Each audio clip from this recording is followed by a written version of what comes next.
So we talked about the preparation, talked about the collection, and also briefly talked about curating. Means taking the dried sample, placing it on the white paper, sticking it with the sticky tape.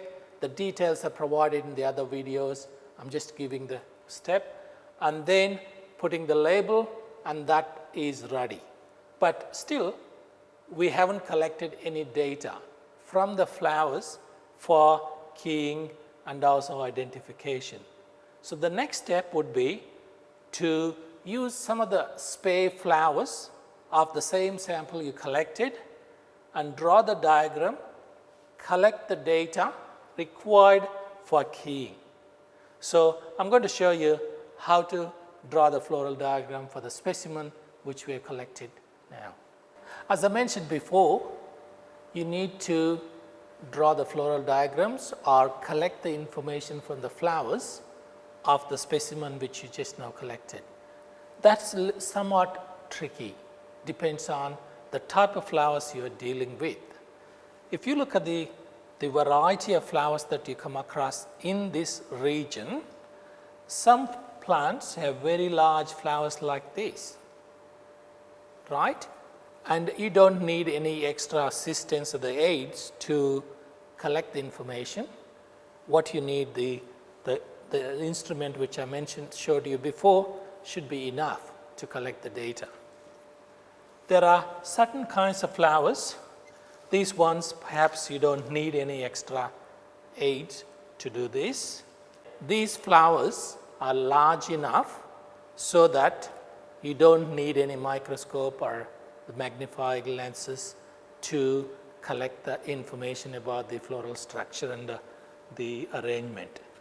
There are, however, some plants like these which have got medium to small size flowers, and if you use some the magnifying glasses like this, it will be much easier to detect all the parts and record them accurately.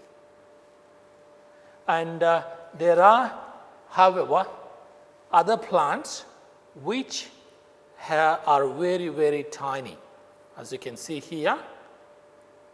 And even with the magnifying lenses, you'll find it extremely difficult to see all the parts. You might need a dissection microscope for that. And I will show you in a minute how you can use those dissection microscope to collect the information from such small flowers. And some species like grasses have got very, very tiny florets, and you should use the dissection microscope to get the information. Otherwise, it might be almost impossible to collect the information there.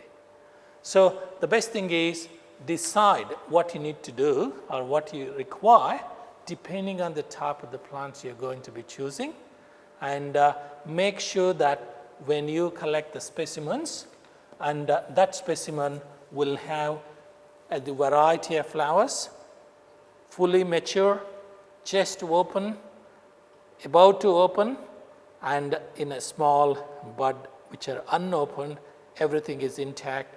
So you make sure that you have a variety of flowers within the branch or the branches you collect. This is extremely important.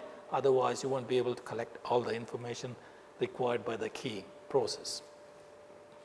And when you collect the flowers as well, make a note of some of the structure. Some of them are tubular flowers. Some are like pea type of flowers, right? And some are open, and some of them don't have the petals. Some of them don't have the petals. Instead, they've been transformed into the caps.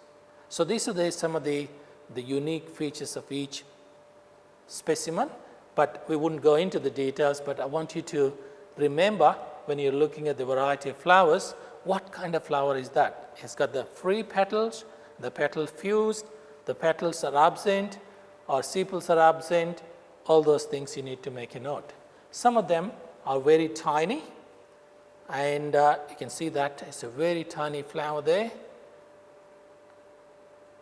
And again, you need a sort of a magnifying lens to dissect that and collect the information.